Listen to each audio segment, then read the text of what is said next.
ಅಲ್ಲ, ಅಲ್ಪಸಂಖ್ಯಾತರ ಕಲ್ಯಾಣ ನಿಧಿಗೆ ಕೊಟ್ಟಿರುವಂಥ ಹಣ 1000 ಕೋಟಿಗೂ ಹೆಚ್ಚು ಹಣವನ್ನು ಮೀಸಲಿಟ್ಟಿದ್ದಾರೆ.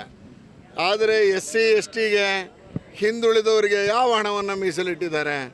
ಹಾಗಾಗಿ ನಾವು ಇದನ್ನು ಹಲಾಲ್ ಬಡ್ಜೆಟ್ ಅನ್ನುವಂಥದ್ದನ್ನು ನಿನ್ನೆಯಿಂದ ಹೇಳ್ತಾ ಇದ್ದೀವಿ. ನೋಡಿ, ಮೈಸೂರು ನಗರದ ಅಭಿವೃದ್ಧಿಗೆ ಕೊಟ್ಟಿರುವಂಥ ಕೊಡುಗೆ ಏನು? ಈಗ ನಿಮ್ಯಾನ್ಸಿಗೆ ಹಣಕಾಸನ್ನು ಒದಗಿಸಿದ್ದಾರೆ, ಚಿತ್ರನಗರಿಗೆ ಹಣಕಾಸನ್ನು ಒದಗಿಸಿದ್ದಾರೆ.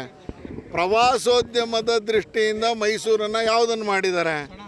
ಆ ಎಲ್ಲದರ ಹಿನ್ನೆಲೆಯಲ್ಲಿ ನಾವು ಇವತ್ತು ಈ ಒಂದು ಬಡ್ಜೆಟ್ಟು ಮೈಸೂರು ನಗರಕ್ಕೂ ಅಲ್ಲ, ಏನು ಕಲಬುರಗಿ ಮತ್ತು ಮೈಸೂರು ಬೆಂಗಳೂರನ್ನು ಇಟ್ಕೊಂಡು ಸಮಗ್ರವಾಗಿ ಕರ್ನಾಟಕದ ಅಭಿವೃದ್ಧಿಯನ್ನು ಮಾಡೋದಕ್ಕೆ ಹೊರಡಬೇಕಾದಂಥ ಮುಖ್ಯಮಂತ್ರಿಗಳು ಕೇವಲ ಘೋಷಣೆಗಳ 31 ಘೋಷಣೆಗಳನ್ನು ಮೈಸೂರಿಗೆ ಕೊಟ್ಟಿದ್ದಾರೆ.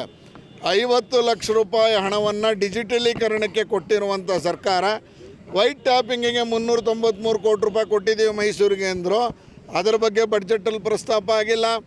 ಫೈನಾನ್ಸ್ ಡಿಪಾರ್ಟ್ಮೆಂಟು ನಗರಾಭಿವೃದ್ಧಿ ಇಲಾಖೆಗೆ ಬರೀತಾರೆ 393 ಕೋಟಿ ರೂಪಾಯಿ ಲೋಕೋಪಯೋಗಿ ಇಲಾಖೆಯಿಂದ ಆಗಿದೆ. ಆದರೆ 100 ಕೋಟಿ ರೂಪಾಯಿಯನ್ನು ಮೈಸೂರು ನಗರದ ಮೂಡಾದಿಂದ ತಗೋಬೇಕು.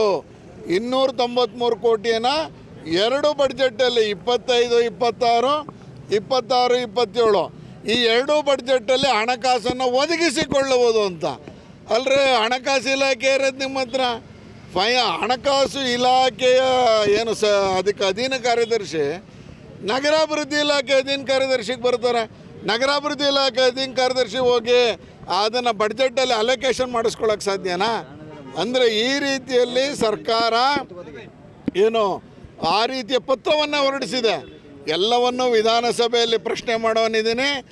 ಈ ಬಾರಿಯ ಬಡ್ಜೆಟಲ್ಲೇ ವೈಟ್ ಟ್ಯಾಪಿಂಗ್ ಕೊಡ್ತೀನಿ ಅಂದಿದ್ರು, ಅದರ ಸುದ್ದಿ ಇಲ್ಲ. 2 ಕೋಟಿ ರೂಪಾಯಿ ರಂಗಾಯಣಕ್ಕೆ ಕೊಟ್ಟಿರೋದನ್ನು ಬರೆದಿದ್ದೀರಿ, ಸಂತೋಷ ಪಡೋಣ. ಆದರೆ 393 ಕೋಟಿ ರೂಪಾಯಿ ಎಲ್ಲಿಗೆ ಹೋಯ್ತು ನಮ್ಮದು? ಆ ಹಿನ್ನೆಲೆಯಲ್ಲಿ ಮೈಸೂರು ನಗರದ ಅಭಿವೃದ್ಧಿಗೆ ರಸ್ತೆ ಕೊಡ್ತೀನಿ ಅಂದಿದ್ರು, ಕೊಟ್ಟಿಲ್ಲ. PWDಯಿಂದ ಎಲ್ಲ ರಸ್ತೆಗೆ 10 ಕೋಟಿ ರೂಪಾಯಿ ಕೊಡ್ತೀನಿ ಅಂದರು. ಮೈಸೂರು ನಗರದಲ್ಲಿ ಇಡೀ ಮೈಸೂರು ನಗರದಲ್ಲಿ ಲೆಕ್ಕ ಹಾಕ್ಕೊಂಡ್ರೆ PWD ಇಲಾಖೆಗೆ ಬೀಳುವಂಥದ್ದು ಕೇವಲ ಒಂದು 5-6 ಕಿಲೋಮೀಟ್ರ್ ಅಂತ ಇದೆ. ಈ ರೀತಿಯಲ್ಲಿ ತಾರತಮ್ಯ ಮಾಡ್ತಾ ಇದ್ದಾರೆ. ಕಾಂಗ್ರೆಸ್ಸಿನ ಶಾಸಕರಿಗೆ ಜಾಸ್ತಿ ಕೊಟ್ಟಿದ್ದಾರೆ.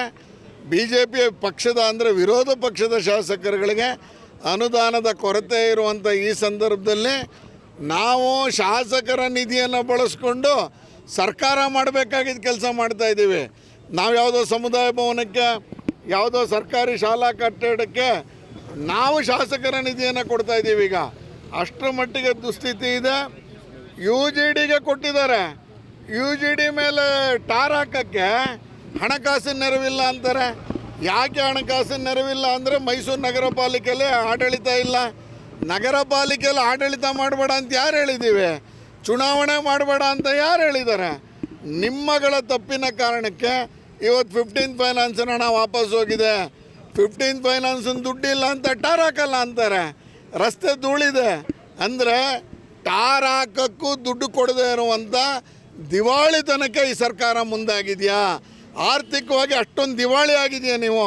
ಇದೆಲ್ಲವನ್ನು ಸೋಮವಾರ ಮಂಗಳವಾರ ಪ್ರಶ್ನೆ ಮಾಡೋರಿದ್ದೀವಿ.